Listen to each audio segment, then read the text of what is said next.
സ്വാഗതം. കാണാത്തതും കേൾക്കാത്തതും. ഇസ്രായേലിന്റെ നീക്കം എങ്ങോട്ട്? ആദ്യം പാലസ്തീനികളെ ഒഴിപ്പിച്ച് ഗാസ പൂർണ്ണമായും സ്വന്തമാക്കാൻ, പിന്നെ സിയോൺ കുന്നിലെ 35 ഏക്കർ പീഠഭൂവിൽ കാലുറപ്പിക്കാൻ.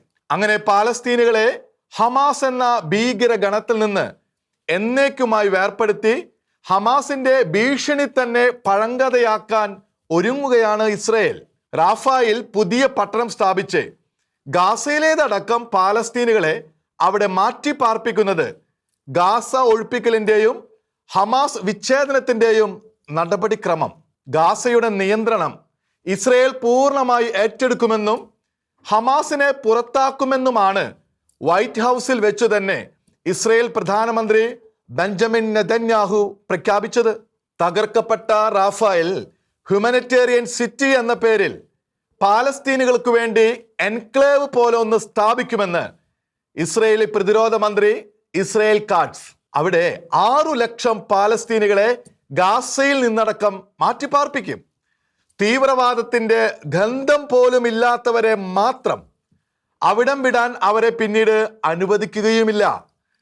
ഇസ്രായേൽ ഗാസ സ്വന്തമാക്കുമെന്നും ഗാസയെ പശ്ചിമേഷ്യൻ കടൽ തീര വിഹാരം അഥവാ റീവിയേറ ആക്കി മാറ്റുമെന്നും ട്രംപും കൂട്ടരും നേരത്തെ തന്നെ പറഞ്ഞിട്ടുമുണ്ട്.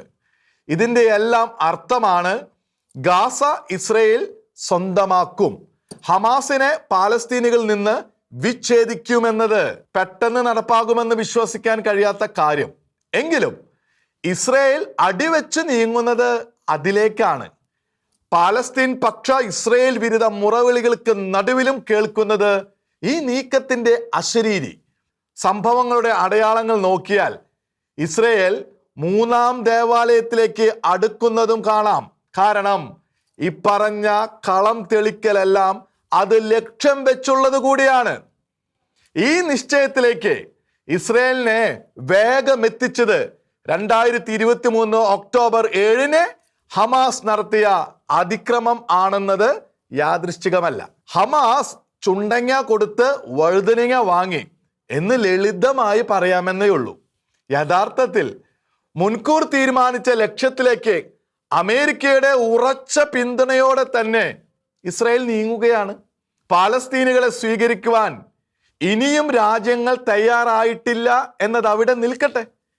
ഇതുവരെ ഇസ്രായേലിന്റെ നീക്കം പദ്ധതി പ്രകാരം തന്നെയായിരുന്നു. അമേരിക്കയുമായുള്ള ധാരണയോടെ, ട്രംപിന്റെ ഉറച്ച പിന്തുണയോടെ. ട്രംപിന്റെ നിലപാട് മറിച്ച് എങ്ങനെയോ ആണെന്ന് ചിലർ തെറ്റിദ്ധരിച്ചു. യുദ്ധവും വ്യാപക സംഘർഷവും ഒഴിവാക്കാൻ പുറമേ ശ്രമിക്കുന്ന ട്രംപ് ഇസ്രായേലിന്റെ ശത്രുക്കൾക്ക് ആവശ്യമായ പ്രഹരങ്ങൾ ഏൽപ്പിക്കുന്നതിനെ എതിർക്കുകയല്ല, സഹായിക്കുകയാണ് ചെയ്തത്.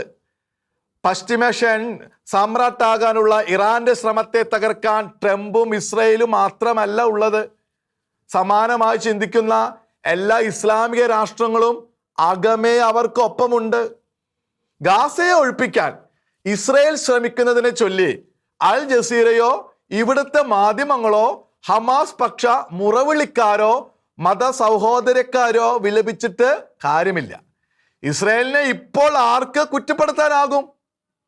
ഒക്ടോബർ 7 വഴി എല്ലാത്തിനും ഇസ്രായേലിന് അവസരം വേഗത്തിലാക്കി കൊടുത്തതിന് ഹമാസ് സ്വയം പഴിക്കട്ടെ. നാടിന്റെ അവകാശികളിൽ ഒരു വിഭാഗത്തെ തുരത്തുന്ന സ്വാർത്ഥ പദ്ധതിയാണ് ഇസ്രായേലിന്റെ നീക്കത്തിൽ ലോകം ആദ്യം കണ്ടത്. അത് മനുഷ്യാവകാശ ലംഘനവും വംശീയ ദ്രോഹവും പിന്നെ എന്തെല്ലാമോ ഒക്കെയുമോ ആകുമെന്ന് കരുതിയവരെയും ഹമാസ് മാറി ചിന്തിപ്പിക്കുന്നു. ഹമാസ് ഉണ്ടാക്കി വെച്ച അവസ്ഥ എന്താണെന്ന് ഒന്ന് ഓർത്തു നോക്കുക. ഗാസയിൽ ഇസ്രായേലിന് നിയന്ത്രണമില്ലാത്ത കാലത്തോളം ഹമാസിന്റെ സാന്നിധ്യം ഇസ്രായേലിനും ലോക സമാധാനത്തിനും ഭീഷണിയും പാലസ്തീനികൾക്ക് ദ്രോഹകരവുമാണ്. ഹമാസ് ഭരിക്കുകയോ നിലനിൽക്കുകയോ ചെയ്യുന്ന കാലത്തോളം പാലസ്തീനികളുടെ ദുരിത ജീവിതം അവസാനിക്കില്ല. വികസനത്തിന്റെ നേട്ടങ്ങൾ അവർ അനുഭവിക്കില്ല. തീറ്റയും കുടിയും നൽകാതെ ചോര പോലും പിഴിഞ്ഞെടുക്കുന്ന കപട രക്ഷകരുടെ കറവ പശുക്കൾ മാത്രമായിരിക്കും അവർ. ഹമാസ് ഉള്ള കാലത്തോളം പാലസ്തീനികളുടെ കുട്ടികൾ മതവെറിയും വംശവെറിയും നിറഞ്ഞല്ലാതെ വളരില്ല. അവർ ചാവേർ മനോരോഗവും യഹൂദ വിദ്വേഷവും ഹിംസ്ര ചിന്തയും പിടിപെടാതെ ജീവിക്കില്ല. അവർക്ക് ജീവിതത്തെക്കുറിച്ച് മറ്റ് സ്വപ്നങ്ങൾ ഉണ്ടാവില്ല. സ്വപ്നങ്ങൾ കാണാൻ കഴിവോ ആഗ്രഹമോ ഉണ്ടാവില്ല. പാലസ്തീൻ ജനത ഗാസയിൽ സ്വതന്ത്രമായ അധികാരത്തോടെ കഴിയുന്ന കാലത്തോളം ഇങ്ങനെയൊരു ഹമാസിനെ തള്ളാനുള്ള കഴിവും സ്വതന്ത്ര മനോനിലയും അവർക്കുണ്ടാകാനും പോകുന്നില്ല. തങ്ങളുടെ ഈ ഇല്ലായ്മകളെ തിരിച്ചറിയാനോ വിമുക്തി മോഹിക്കാൻ പോലുമോ കഴിയാത്ത നിലയിലുമാണ് ഇന്നത്തെ പാലസ്തീനികൾ. ഇതെല്ലാമാണ് തങ്ങളുടെ സംഭാവനയെന്ന് ഹമാസ് തെളിയിച്ചുകൊണ്ടിരിക്കുമ്പോൾ ഇസ്രയേൽ ഗാസയെ ഒഴിപ്പിക്കുന്നതിനെ പഴിക്കാൻ ലോകത്തിന് കഴിയാതായിരിക്കുന്നു. പാലസ്തീനികളുടെ രക്ഷകൻ ചമഞ്ഞ് നിത്യകാലം ഇസ്രയേലിന് ഭീഷണിയും വെല്ലുവിളിയുമാകുവാനും പാലസ്തീൻ ജനതയുടെ ചോര കുടിക്കുന്ന കന്നട്ടകളായി കഴിയാനും ഇനി ഹമാസിനെ അനുവദിക്കില്ലെന്നാണ് ഇസ്രയേലി തീരുമാനം. അത് വലിയ ശരിയെന്ന് സംശയഗ്രസ്തരും തർക്കമില്ലാതെ പറഞ്ഞു പോകുന്നു. ചാവേറാകാൻ തുനിഞ്ഞിറങ്ങുന്നവരെ തോൽപ്പിക്കാൻ ആർക്കും കഴിയില്ലെന്ന അഹന്തയാണ് ഹമാസും ഹമാസിനെ പോറ്റുകയും പിന്തുണയ്ക്കുകയും ചെയ്യുന്ന എല്ലാ ഇസ്ലാമിക മതഭീകരവാദികളും ഇസ്രയേലിനെതിരെ ഇതുവരെ കാട്ടിപ്പോന്നത്. ആ അഹന്തയിലാണ് അവരുടെ വായ്ത്താരിയും പത്രിക വാർത്തകളും വിഴുങ്ങി മതധാർഷ്ട്യം വമിപ്പിച്ചു നടന്ന എല്ലാ മലയാളി ഹമാസ് പക്ഷപാതികളും ഹമാസിനെ താങ്ങുന്ന കാപട്യക്കാരും മതം കൊണ്ടിരുന്നത്. അതേ ധാർഷ്ട്യത്തോടെയാണ് പരിഹാസപൂർവം ഇസ്രയേൽ ചോദ്യം ചെയ്തത്. ചാവേറാണെങ്കിൽ വന്ന് ചാകൂ എന്ന് വെല്ലുവിളിയോടെ നിർഭയം പറയുന്ന മട്ടിൽ അതിനുവേണ്ടി ഭയമില്ലാതെ ഇസ്രായേലിന്റെ യുവതികളും പൊരുതുന്നത് ലോകം കണ്ടു. പോരാട്ട മേഖലയിൽ തോക്കേന്തിയും ടാങ്കുകൾ ഉരുട്ടിയും നിർവഹിക്കേണ്ടുന്ന സൈനിക ജോലികൾ മാത്രമല്ല, അസീറിയ രാജാവ് നബൂഖദ്നേസറിന്റെ സർവ സൈന്യാധിപൻ ഹോളോ ഫർണസിന്റെ തലയെറുത്ത യൂതിത്തിനെ പോലെ ഇറാനിലെ ശത്രു നേതാക്കളെ നീക്കം ചെയ്യാൻ ചാരപ്പണിയും ഏറ്റെടുത്ത് അവർ ലോകത്തെ വിസ്മയിപ്പിച്ചു. ഒരു ജനതയും ഒരു രാഷ്ട്രവും എന്ന നിലയിലുള്ള ഇസ്രായേലിന്റെ നിലനിൽപ്പിനു വേണ്ടി മാത്രം യഹൂദരുടെ ഉന്മൂലനം മാത്രം ലക്ഷ്യമിട്ട ഹമാസ് പക്ഷത്തിന്റെ ചങ്കൂറ്റവാദങ്ങൾക്ക് ഈ പെൺകുട്ടികളുടെ ധീരതയ്ക്ക് മുമ്പിലാണ് താരതമ്യം ചെയ്യപ്പെടുന്നത്. സമാധാനം ആഗ്രഹിക്കുന്ന ലോകത്തിന് ഇതൊന്നും ഹിതകരമായ സംഭവ വികാസങ്ങളല്ല. പക്ഷേ ഹമാസും കൂട്ടരും അതിനെല്ലാം ഇടവരുത്തി ജീവിക്കാൻ ആഗ്രഹിക്കുന്ന സർവരെയും ചാവേർ ഭീഷണിയാൽ ഭയപ്പെടുത്തുവാനും കീഴ്പ്പെടുത്തുവാനും കഴിയില്ലെന്ന് അവരെ ഇസ്രയേൽ പഠിപ്പിക്കുകയാണ്. തങ്ങളുടെ ദൈവം ഇറങ്ങി വന്ന് തങ്ങൾക്ക് പോരാളിയും പരിചയമാകുമെന്ന ഇളകാത്ത വിശ്വാസത്തോടെ പർവ്വതങ്ങളിലേക്ക് തങ്ങൾ കണ്ണുകൾ ഉയർത്തുമ്പോൾ തങ്ങൾക്ക് സഹായം ആകാശവും ഭൂമിയും സൃഷ്ടിച്ച കർത്താവിൽ നിന്ന് വരുമെന്ന നിശ്ചയത്തോടെ ഇസ്രയേലിന്റെ പദ്ധതി ഇനിയുള്ള നാളുകളിലും തുടർന്നാൽ ഹമാസിനും ചാവേർ മതഭീകരന്മാർക്കും നഷ്ടക്കച്ചവടം എന്തെന്ന് നേരിട്ട് അനുഭവിച്ചറിയേണ്ടി വരും. അത് ഒഴിവില്ലാത്ത കാര്യം. മൂന്നാം ദേവാലയത്തെ കുറിച്ചുള്ള ചർച്ചയ്ക്ക് ചൂടേറുന്നു. ഇസ്രയേൽ ജനത അന്തിമ ലക്ഷ്യത്തോട് അടുക്കുന്നത് പോലെ കൂടുതൽ യഹൂദർ അതിൽ പങ്കാളികളാകുന്നു.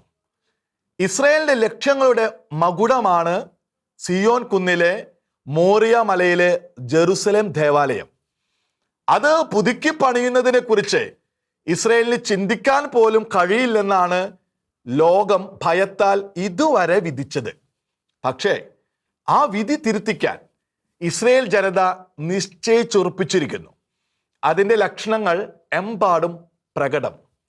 ഭൂമുഖത്തെ ഏറ്റവും രൂക്ഷമായ അവകാശ തർക്കത്തിൽപ്പെട്ട മണ്ണ് സിയോൻ കുന്നിലെ ആ 35 ഏക്കറാണ്. രണ്ടാം ഇൻതിഫാദയുടെ കാരണം പോലും ഇസ്രയേലി നേതാവ് ഏരിയൽ ഷാരോൺ ആ കുന്നിൽ നടത്തിയ സന്ദർശനമായിരുന്നു എന്ന് ലോകം ഇപ്പോഴും ഓർമ്മിക്കുന്നു. അവിടുത്തെ തകർക്കപ്പെട്ട രണ്ടാം ദേവാലയത്തിന്റെ ഉന്നതമായ ഭിത്തിക്ക് മുമ്പിൽ താഴ്ത്തുനിന്ന് കണ്ണീരൊഴുക്കി പ്രാർത്ഥിക്കുവാനും പ്രാർത്ഥന കുറിപ്പുകൾ കല്ലുകളുടെ വിടവിൽ തിരികെ ആശ്വസിക്കാനും അല്ലാതെ മറ്റൊന്നിനും 2 സഹസ്രാബ്ദമായി ഇസ്രയേലികൾക്ക് അവസരമില്ല. ദേവാലയം പുതുക്കി പണിയുന്നതിനെ കുറിച്ച് ഉറക്കെ ചിന്തിക്കാൻ പോലും ഒരു ദശാബ്ദം മുമ്പ് വരെ ഇസ്രായേലിനെ സാധ്യമായിരുന്നില്ല. അങ്ങനെയൊരു സംഭാഷണം തന്നെ ആഗോള ഇസ്ലാമികതയുടെ ചുടുനേത്രം തുറക്കുവാനും ഇസ്രായേലിനെ ഭസ്മമാക്കാനും ഇടയാകുമെന്ന് ലോകം പൊതുവെ കരുതി. കാരണം ഇസ്ലാമികർക്ക് മെക്ക കഴിഞ്ഞാൽ ഏറ്റവും പ്രധാന മതസ്ഥാനമാണ് സിയോൻ. അൽ അക്സ മോസ്കോം ഡോം ഓഫ് ദി റോക്കും സ്ഥിതി ചെയ്യുന്ന ഇടം. അബ്രഹാം മകനെ ബലി കഴിക്കാൻ വേണ്ടി ബന്ധിച്ചു കിടത്തിയ മോറിയ മലയുടെ ഇടം. എങ്കിലും അവർക്കത് മെക്ക കഴിഞ്ഞേ ഉള്ളൂ. എന്നാൽ ഇസ്രയേൽ ജനതയ്ക്കത് സർവകാല ലക്ഷ്യമാണ്. വിശ്വാസപ്രകാരം അത് ദൈവം ഭൂമിക്ക് അടിസ്ഥാനമായി സ്ഥാപിച്ച ശിലാശൈലത്തിന് മേലുള്ള പീഠഭൂമി. മുഹമ്മദ് നബിയും ഇസ്ലാമും ഉണ്ടാകുന്നതിന് 1.5 സഹസ്രാബ്ദം മുമ്പേ തങ്ങളുടെ പൂർവ്വപിതാവ് ബലിക്കെത്തിയ സ്ഥലം. പിന്നീട് 14-ാം തലമുറയിൽ ദാവീദ് രാജാവ് ബലിപീഠം സ്ഥാപിച്ച അതേ ഇടം രാജാവിന് വെറുതെ കൊടുക്കാമെന്ന് പറഞ്ഞ ജബൂസന്യായ അരുവനായ വിലയായി 50 ഷെക്കൽ വെള്ളി നിർബന്ധിച്ചേൽപ്പിച്ച ശേഷം ദാവീദ് സ്വന്തമാക്കിയ മെതിക്കളം. ഇസ്രയേൽക്കാരെ ബാധിച്ച പകർച്ചവ്യാധി അവിടെ നടത്തിയ ബലിയെ തുടർന്ന് ശമിച്ചപ്പോൾ അത് തങ്ങളുടെ ദൈവം അവിടത്തേക്കായി തെരഞ്ഞെടുത്ത സ്ഥലമെന്ന് ഇസ്രയേൽ ജനം ഉറപ്പിച്ചു.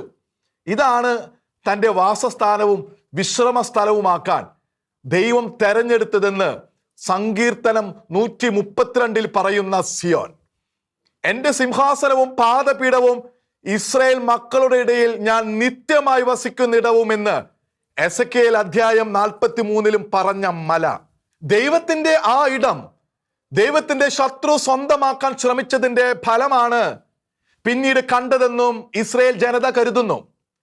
സൈന്യശക്തിയാൽ ഇസ്ലാമിക ഭരണാധികാരി ഖലീഫ ഉമർ കൈയടക്കിയ സ്ഥലം ഒരുപക്ഷെ പിൽക്കാലത്ത് ഭാരതത്തിലെ അയോധ്യയിൽ ബാബർ പിടിച്ചെടുത്ത ഇടം പോലെ യഥാർത്ഥ പൂർവികർക്ക് അന്യാധീനപ്പെട്ടു പോയ സ്ഥലം. അതിനുശേഷം യഹൂദർക്കും ക്രൈസ്തവർക്കും സ്വതന്ത്ര പ്രവേശനവും പ്രാർത്ഥനയും ബൈബിൾ അടക്കം എല്ലാം വിലക്കപ്പെട്ടു.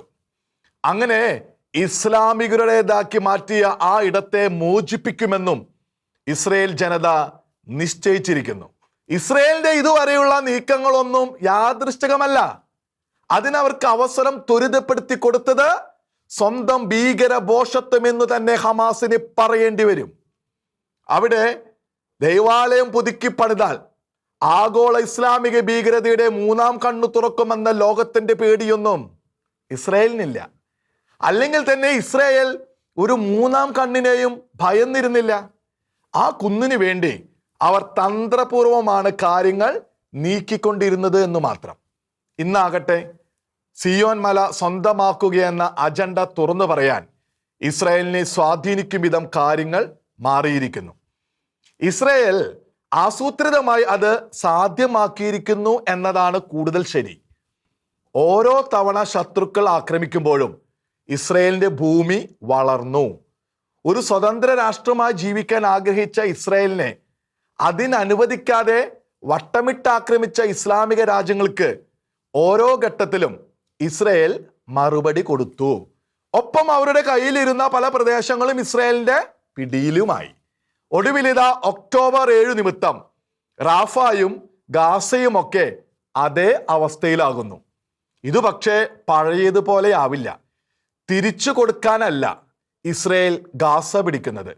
പരമാന്ത്യത്തിൽ ദേവാലയമലയും ഇസ്രായേലിന്റെ കയ്യിലെത്തണമെന്നത് ഇസ്രായേൽ ജനതയുടെ നിശ്ചയം. ഇത് പുറത്തു പറയാൻ മാത്രം അന്താരാഷ്ട്ര രാഷ്ട്രീയ നില മാറിയിരിക്കുന്നു എന്നതാണ് പ്രധാനം. അന്തിമ ലക്ഷ്യമായ സിയോൻ മലയിലെ നഷ്ടഭൂമി തിരിച്ചു പിടിക്കുവാൻ ശത്രുക്കളുടെ എല്ലാ മർമ്മങ്ങളും നിർവീര്യമാക്കുകയാണ് ഇസ്രായേൽ. ഒരു പരിധിവരെ ഇസ്രായേൽ അതിൽ വിജയിച്ചു എന്നതിൻ്റെ തെളിവാണ് ഹമാസിനും ഇറാനും ലഭിക്കുന്ന ശുഷ്കമായ ആഗോള ഇസ്ലാമിക പിന്തുണ. 3-ാം കണ്ണും തുറന്ന് ലോകയുദ്ധ ഭീഷണിയുമായി മത തീവ്രവാദ ലോകം എത്താതിരിക്കുവാൻ ഹമാസിനെയും ഹിസ്ബുള്ളയെയും ഹൂതികളെയും ഇറാനെയും ഒരുപോലെ മുൻകൂറായി അടക്കിയിരുത്താനാണ് ഇസ്രായേൽ ഇതുവരെ ശ്രദ്ധിച്ചത്. ഈ സാഹചര്യം ദേവാലയ മലയിൽ കാലുറപ്പിക്കാനുള്ള ഇസ്രായേലിന്റെ അന്തിമ പദ്ധതിക്ക് അനുകൂലമായി മാറുകയാണ്. ദേവാലയ മല സ്വന്തമാക്കാൻ കഴിയുന്നത് ഒരു പോരാട്ടത്തോടെ ആയാലും ഇസ്രായേൽ അമ്പരക്കുന്നില്ല. കളപ്പുരയിൽ ശേഖരിക്കുവാനുള്ള ഗോതമ്പ് മണിയും ചൂളയിൽ എരിയിക്കാനുള്ള പതിരും ചവിട്ടി വേർതിരിച്ചിരുന്നതാണ് അരവനായയുടെ മെതിക്കളം. അതുപോലെ തന്നെ ഇന്നത്തെ ദേവാലയ മലയും മറ്റൊരു തരം മെതിക്കളമാകുമെന്ന് ഇസ്രായേൽ ജനം കാവ്യാത്മകമായി കരുതുന്നു. കഠിനമായൊരു വേർതിരിക്കലിന്റെ വേദിയാകുമെന്ന് ഇസ്രായേൽക്കാർ പ്രത്യാശയോടെ ഉൾക്കൊള്ളുന്ന സാധ്യത. അതൊരു കേവല യാദൃശ്ചികതയായല്ല ഇസ്രായേൽ ജനത കാണുന്നത്, മറിച്ച് ദൈവത്തിന്റെ ഇരിപ്പിട സ്ഥാനം തട്ടിയെടുത്ത് അവിടെ സ്ഥാനം പിടിച്ച ഒന്നിനെ പുറത്താക്കുന്ന ചരിത്ര നിയോഗം. അതിനുള്ള അവസരം തങ്ങൾക്ക് സമാഗതമായി എന്ന് കരുതുന്ന ഇസ്രായേൽ ജനതയുടെ മുമ്പിലുള്ളത് ആ വഴിക്ക് നീങ്ങാനുള്ള നാളുകളാണ്. അവരുടെ പ്രതീക്ഷയിലും വാക്കുകളിലും നീക്കങ്ങളിലും ആ ലക്ഷ്യം ഇടം പിടിക്കുകയും ചെയ്തിരിക്കുന്നു. അവരുടെ വിജയം മതത്തിന്റെ പേരിൽ ആളുകളെ കൂട്ടത്തോടെ ഉന്മൂലനം ചെയ്യുന്ന ദുഷ്ടതയുടെ മേൽ പതിയുന്ന മിഡ് നൈറ്റ് ഹാമർ തന്നെയാകും. കാണാത്തതും കേൾക്കാത്തതും അടുത്ത ആഴ്ച ഇതേ സമയം.